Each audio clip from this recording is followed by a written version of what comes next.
माखी गुड़ में गड़ी रहे, पंख रहियो लिपटाए, हाथ मले और सिर धुने, लालच बुरी बलाए। अब आप सोच रहे होंगे भाई ये एकदम से ये दोहे कैसे आ गए। जी हाँ, ये दोहे बहुत पुराने हमारे जो कवि थे कबीर के दोहे।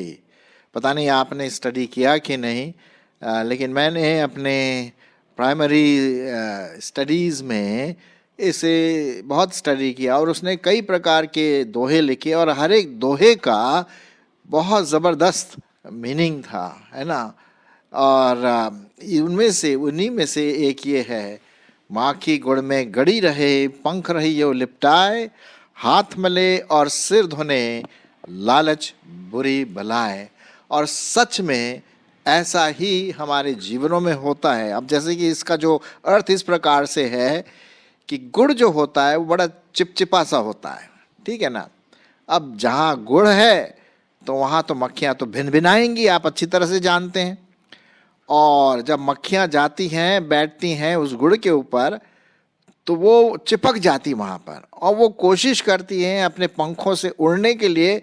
जितना वो कोशिश करेंगे उड़ने के लिए उतना वो और गहराते हुए गुड़ के अंदर चिपक जाती है और वहाँ वो मर सी जाती है। जी हाँ, लालच एक ऐसे ही हमारे जीवनों में इस गुड़ के समान काम करती है और मक्खी को अपने में अट्रैक्ट करती है, आकर्षित करती है, और अंत में क्या होता है? मौत, मृत्यु। और वही इस कपलेट का, इस दोहे का मतलब है जो कबीर ने लिखा। अब आप सोच रहे होंगे भाई ये सब कहने का मतलब क्या है। जी हाँ, इसका कहने का मतलब है क्योंकि मैंने अभी थोड़े दिनों पहले एक न्यूज़ में सुना कि दो लड़के थे जिनके मन में क्या आया? लालच। और ये सिर्फ एक ऐसी कहानी नहीं, ऐसे कईयों कहानियां हैं। आपने भी सुना होगा, टीवी में देखा होगा किस प्रकार से पुलिस ने पकड़ा। खैर, इन दो लड़कों ने क्या किया कि किसी लेडी के पर्स में से सोने का चेन जो होता है उसको चुरा लिया, बड़े बड़े उससे तरीके से।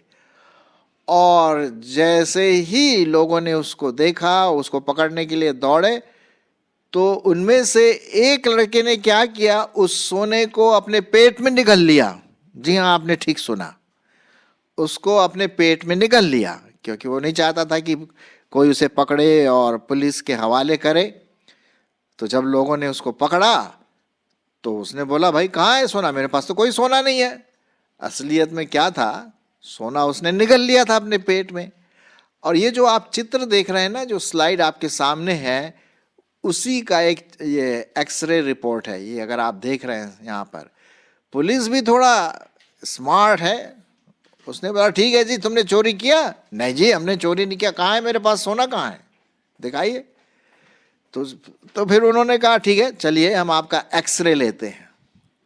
और उसको एक्सरे मशीन के सामने जो चोर था लड़का, वो उसको खड़ा कर दिया। अब साहब, एक्सरे के सामने तो कोई चीज बना नहीं सकते, जैसा है वैसे ही दिखाई देगा।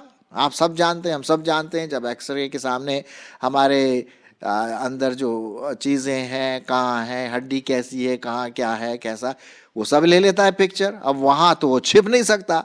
और वहाँ पर पेट में सोना दिखाई दिया पुलिस वालों को। जी हाँ। और पुलिस वालों का शक सही निकला और उन्होंने उसे दबोचा, धर दबोचा।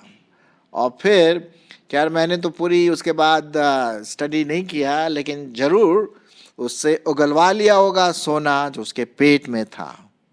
और एक्सरे मशीन ने इस लड़के को, इन दोनों लड़कों को पकड़ लिया। कहां तक छुप सकते थे? लालच। जी हां, इसका नाम है लालच, जो इन लोगों को पकड़वा करके आई एम श्योर जेल की सूरत दिखाए, जेल में ले गए होंगे और जो भी कार्यवाही होगी हो गई होगी। कहने का क्या मतलब, ऐसे कई आपने सुना होगा किस्से, उनमें से एक किस्सा मैं आज आपके सामने ले रहा हूं। और ये जो आपके सामने ये जो रिपोर्ट जो है, एक्सरे का रिपोर्ट, लाल जो गोला है उसके अंदर जो सफ़ेद सफ़ेद सा दिख रहा, वो सोना है। सोने की चेन वहाँ पड़ी हुई है। और लालच ने ऐसा उसको करवा दिया। क्या मिला उसको? क्या मिला उसको? जेल की हवा। देखिए, लालच जब किया जाता है ना, तो फिर पता नहीं पड़ता कि हम क्या कर रहे हैं। वो पाप करने के लिए दौड़ा चला जाता है, उसको ये नहीं पता कि उसके अंत में क्या है। जी हाँ। और इस प्रकार से हम देखते हैं, आज जो आपका जो टाइटल अगर आप देख रहे होंगे, इस प्रकार टाइटल क्या दिया, पेट में सोने की चेन। पेट में सोने की चेन, माखी गुड़ में गड़ी रहे, पंख रहियो लिपटाए, हाथ मले और सिर धुने, लालच बुरी बलाए। और इस लालच ने उसको जेल भेज दिया। और क्या मिला उसको? ये सब करते कुछ नहीं, उल्टा उसको परेशानी हुई। तो मेरे प्रियो, ऐसा ही कुछ पुराने नियम में भी था। अब ये एक ही किस्सा नहीं है, ऐसे हजारों किस्से आपको मिलेंगे। आप जानते होंगे, आपने पढ़ा होगा, सुना होगा, टीवी में देखा होगा कैसे चोर पकड़वाए गए, एक्सरे मशीन, इस मशीन से उस मशीन से, कोई लोग ड्रग पकड़ लिए गए, कोई अलग अलग चीज़ें जो छुपा छुपा करके ले जा रहे थे। लेकिन मशीन से, जो स्पेशल मशीन है, उससे तो आप छुपा नहीं सकते हैं, है ना। सो हम देखते हैं यहाँ पर कि किस प्रकार से वो पकड़वाए गए। बाइबल में, पुराने नियम में, ऐसा ही एक व्यक्ति था, उसका नाम आकान था। आकान, उसने भी कुछ ऐसे ही किया था। मैं आपके लिए पढ़ देता हूँ जो आकान के बारे में बाइबल में दिया गया है। यहोशू की किताब और उसका 6 अध्याय, यहोशू की किताब उसका 6 अध्याय और उसका 19 पद। क्या लिखा हुआ है? 6 अध्याय उसका 19 पद। यहां पर इस प्रकार लिखा है, सब चांदी, सब सोना और जो पात्र पीतल और लोहे के हैं, वे यहोवा के लिए पवित्र हैं और उसी के भंडार में रखे जाएं। ये परमेश्वर की आज्ञा थी कि आप जितना भी सोना आपको लड़ाई में मिलता है, युद्ध में मिलता है, आप वो सब यहोवा के लिए पवित्र ठहराएं, उसके भंडार में लाएं। लेकिन एक व्यक्ति था, उसके मन में क्या आ गया? लालच। वैसे जैसे ही इस जवान के मन में लालच आ गया, अरे यार, सोने की चैन है, खूब पैसा मिलेगा इससे। जेल में गया वो। आकान जो था, उसके मन में भी लालच आया। अब आइए 7वां अध्याय, यहोशू उसका 7वां अध्याय और उसका 14 और 15 पद हम देखते हैं कि क्या हुआ। हम देखते हैं इस 6 और 7 अध्याय में कि आकान ने कुछ सोने चांदी को लेकर के जा करके उसने छिपा लिया, चोरी किया। जैसे इस जवान ने चोरी किया, जो मैंने अभी न्यूज़ में जो हुआ था बताया, आकान ने भी वैसे ही किया। ठीक है। अब क्या हुआ, जब चोरी हुई तो इजरायली लोग युद्ध करते समय हार गए। अब सब इजरायली पूछने लगे, यार हम हारे क्यों? क्या समस्या है? क्या प्रॉब्लम है? तो यहोवा ने कहा, देखिए, तुम्हारे बीच में पाप हुआ है और उस पाप की वजह से तुम हार गए हो। तुम उस पाप को दूर करो, उस व्यक्ति को पकड़ो जिसने पाप किया है, जिसने चोरी की है। और तब हम देखते हैं यहोशू उसका 7 अध्याय और 14 पद और 15 पद। इसलिए बिहान को तुम गोत्र गोत्र के अनुसार समीप खड़े किए जाओगे, और जिस गोत्र को यहोवा पकड़े वह एक एक कुल करके पास आए, और जिसको यहोवा पकड़े सो घराना घराना करके पास आए। फिर जिस घराने को यहोवा पकड़े वो एक एक पुरुष करके पास आए। तब जो पुरुष अर्पण की हुई वस्तु रखे हुए पकड़ा जाएगा, वह और जो कुछ उसका हो सब आग में डालकर जला दिया जाए, क्योंकि यहोवा उसने यहोवा की वाचा को तोड़ा है और इज़राइल में अनुचित कार्य किया है। तो ये हम देखते हैं कि यहोशू ने नेक्स्ट डे सवेरे सबको वैसा ही किया है, सबको घराने और परिवार गोत्र को इकट्ठा किया। और तब 19 पद में लिखता है, तब यहोशू ने आकान से कहने लगा, हे मेरे बेटे, इज़राइल के परमेश्वर यहोवा का आदर कर और उसके आगे अंगीकार कर, और जो कुछ तूने किया वह मुझको बता दे और मुझसे कुछ मत छिपा। तब आकान ने यहोशू को उत्तर दिया कि सचमुच में मैंने इज़राइल के परमेश्वर यहोवा के विरुद्ध पाप किया है, और इस प्रकार मैंने किया है कि जब मैं लूट में शिनार देश का एक सुंदर ओढ़ना और 200 शेकल चांदी और 50 शेकल सोने की एक ईंट देख पड़ी, तब मैंने उसका लालच करके उसको रख लिया। वे मेरे डेरे के भीतर तंबू में भूमि में गड़े हुए हैं और सबके नीचे चांदी है। तो ऐसा हुआ कि भाई यहोशू ने भेजा, भाई जाके देखो, उस तंबू में देखो क्या वैसा है। और वहां पर जब देखा कि हाँ बिल्कुल वैसा ही है, 23 पद में लिखा है, और उन्होंने डेरे में से निकालकर यहोशू और सब इस्राएलियों के पास लाकर यहोवा के सामने रख दिया। तब सब इस्राएलियों समेत यहोशू जेरह वंशी आकाश को और उस चांदी और ओढ़ने को, सोने की ईंट को और उसके बेटे बेटियों को और उसके बैलों गधों और भेड़ बकरियों को और उसके डेरे को, निदान जो कुछ उसका था, उन सब को आकोर नामक तराई में ले गया। और फिर बहुत दुख की बात यह हुआ, मैं आपके सामने पढ़ूंगा 25 और 26। तब यहोशू ने उससे कहा, तूने हमें क्यों कष्ट दिया है? आज के दिन यहोवा तुझी को कष्ट देगा। तब सब इज़राइलियों ने उसको पत्थरवाह किया और उनको आग में डालकर जलाया और उनके ऊपर पत्थर डाल दिए, और उन्होंने उसके ऊपर पत्थरों का बड़ा ढेर लगा दिया, जो आज तक है। यहोवा का क्रोध, भड़का हुआ कोप शांत हो गया। इस कारण उस स्थान का नाम आज तक आकोर की तराई कहलाई पड़ती है। आपने समझ गए ना? आकान ने ये पाप किया, चोरी की, लालच किया, और उसकी वजह से पूरे इज़राइलियों को उसका परिणाम भुगतना पड़ा। मेरे प्रियो, लालच, चोरी, ये पवित्र परमेश्वर के विरुद्ध है। क्या हम किसी चीज का लालच करते हैं? मैं आप लालच करते हैं विश्वासी होने के नाते? शायद कभी हम लोग उस ट्रैप में गिर जाते हैं, फंस जाते हैं, है ना? चोरी किया, पता नहीं, इसका तो जवाब आपको और मुझको ही देना है।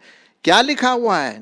निर्गमन उसका 20 अध्याय और उसका 15 और 17 पद में आपके लिए पढ़ देता हूं। यहां पर परमेश्वर ने 10 आज्ञाएं दी इज़राइलियों को, और उनमें से ये 2 आज्ञाएं बहुत इंपॉर्टेंट है, और भी है कई, लेकिन ये 2 आज्ञाएं। 15 पद, तू चोरी मत करना, है ना? और 17 पद में, तू किसी के घर का लालच न करना, न तो किसी स्त्री का लालच करना, न तो किसी के दास दासी का या बैल गधे का, न किसी की वस्तु का लालच करना। यहां पर हम देखते हैं ये परमेश्वर का एक कमान, एक आज्ञा थी 10 आज्ञाओं में से। चोरी और लालच, पहले तो लालच आएगा, उसके बाद चोरी आता है, करेक्ट? किसी तरह से वो चीज मेरे को मिल जाए किसी रीति से, और हम चोरी करते हैं या लालच करते हैं। और इसका जो कारण, जो पूरा जो शुरुआत होता है, कहां पर होता है? हमारे दिमाग में, हमारे मस्तिष्क में, और यही वो दिमाग है जो बड़ा कभी कभी भ्रष्ट हो जाता है और हमें उल्टी सीधी बातों को करने के लिए वो उकसाता है। मैं आपके लिए पढ़ूंगा, लिखा हुआ है यिर्मयाह उसका 17 अध्याय और 9 पद। यिर्मयाह उसका 17 अध्याय और 9 पद। मन तो सब वस्तुओं से अधिक धोखा देने वाला होता है, उसमें असाध्य रोग लगा हुआ है, भाई उसका भेद कौन समझ सकता है। अब 10वां पद सुनिए क्या लिखा हुआ है।